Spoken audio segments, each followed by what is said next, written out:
The Witch and the Definitely Dead Detective by Sadie Brent. Chapter 25. Threads of Suspicion. The morning sun streamed through the windows of Silver Sage Naturals, casting long beams of light across the shop's wooden floors. The warm, herbal scent of dried lavender and rosemary filled the air, soothing in a way that belied Evie's restless thoughts. She straightened a stack of hand-labeled soap bars on the counter, but her hands trembled slightly, the weight of the previous day's discovery pressing heavily on her chest. A cool draft brushed against her, and she looked up to see James standing near the shelf of herbal tinctures. His translucent form seemed less steady than usual, flickering faintly at the edges. "You're upset," she said softly, abandoning the soap to lean against the counter. "I should be," James replied, his voice low but sharp. "Lizzie was murdered, Evie, and now you're standing in the middle of the storm that killed her." Evie swallowed hard, her fingers brushing over the smooth edge of the counter. "I know, but I had to tell you. You needed to know." James paced the shop floor, his ghostly figure phasing through a chair as he moved. "I knew something wasn't right about her death. Lizzie was too careful, too healthy for it to have been random. But to hear it confirmed..." He stopped, his hands clenching into fists at his sides. "Monk should. Damn it." Evie hesitated, her voice trembling. "I think Marcellus might have had a reason. He had money troubles before Lizzie died, and Hugo mentioned that land deal falling through. But I don't want to suspect him, James. I just can't." James turned to face her, his expression grim. "Evie, I don't want to think it either, but you can't ignore the facts just because you care about someone. If Marcellus is involved, and I'm not saying he is, you need to be prepared for the possibility."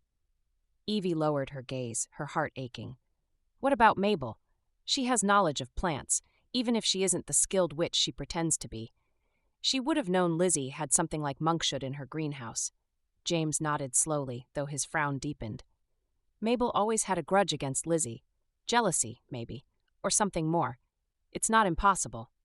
The bell above the shop door jingled, interrupting their conversation. Evie jumped slightly, her heart still pounding from the weight of their discussion.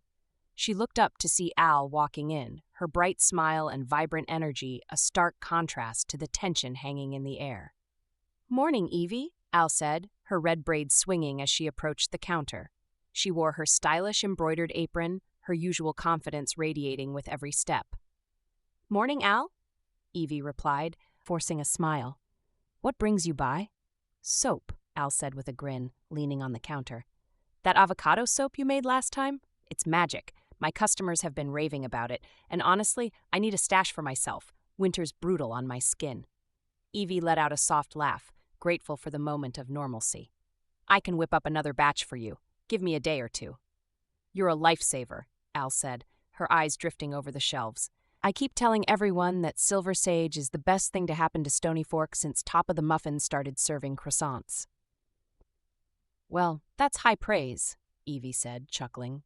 The two chatted for a few minutes, Al sharing a funny story about a customer who tried to dye their hair pink but ended up with a bright orange streak instead.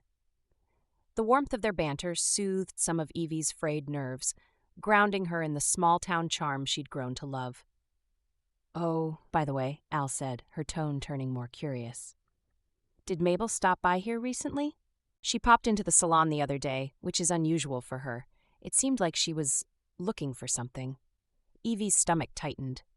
"She did come by. Seemed a little nosy, to be honest." "Yeah, she's been making the rounds," Al said with a shrug. "Probably just stirring up drama, as usual. Anyway, let me know when that soap's ready. And don't work too hard, okay? You're already doing Lizzie proud." Al left with a wave, the bell jingling softly behind her. Evie stood still for a moment, her thoughts spinning. Mabel's sudden interest in the shop and her cryptic behavior felt more suspicious by the minute. The bank was quiet when Evie walked in, its interior cool and faintly smelling of fresh coffee. Linda, the manager who'd helped her set up her accounts when she first arrived in Stony Fork, greeted her with a friendly smile. "Evie, good to see you. What can I do for you today?" Evie hesitated, glancing around the small office. "I was hoping you could answer a question about the trust fund Lizzie left me. Specifically, whether there were any withdrawals made before it was transferred to my ownership." Linda's smile faltered slightly, but she nodded. Of course, let me pull up the records. Evie watched as Linda typed into her computer, the click of the keys filling the silence.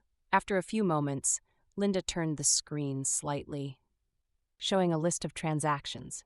Looks like there were a few small withdrawals before the transfer, Linda said. One was for your travel expenses, flight, hotel, that sort of thing, when you came here for the will reading. The others are just standard maintenance fees. No large sums? Evie asked, her voice tight. None, Linda said, shaking her head. Everything else was transferred directly to you, just as Lizzie intended. Evie let out a breath, equal parts relieved and unsettled. Thank you, Linda. I appreciate it. As she left the bank, her thoughts churned. The withdrawals seemed innocent enough, but James's warning still echoed in her mind. If Marcellus was involved, he might not have had time to take more before the trust was legally transferred. And if he was still the executor of the trust, she could be in serious danger. The shop felt unusually quiet when Evie returned, the warm light of late morning casting long shadows across the shelves. James appeared near the counter, his expression expectant. Well? He asked. Evie sighed, setting her bag down. The withdrawals were small, travel expenses and maintenance fees, nothing suspicious. James frowned, his arms crossed. That doesn't clear him. If Marcellus is playing a long game, he wouldn't need to take a large sum all at once. And if he's still your executor... Evie's chest tightened. You're saying I could be next. I'm saying you need to be careful, James said, his voice firm. Don't let your guard down, not with him, not with anyone. Evie rubbed her temples, her thoughts spiraling. What about Mabel? She has knowledge of plants like Monk should, even if she's not the most skilled witch. She'd know Lizzie kept it in her greenhouse. James nodded slowly. It's possible. Mabel always had a knack for finding weaknesses and exploiting them. And she's been nosing around the shop, hasn't she? Evie shivered, remembering Mabel's sharp gaze and cryptic words. She has. But why now? Why stir things up after Lizzie's gone? That, James said, his voice dropping, is the question you need to answer. Evie stared out the shop's front window, her stomach twisting with unease. The pieces of the puzzle were coming together, but the picture they formed was darker than she ever could have imagined.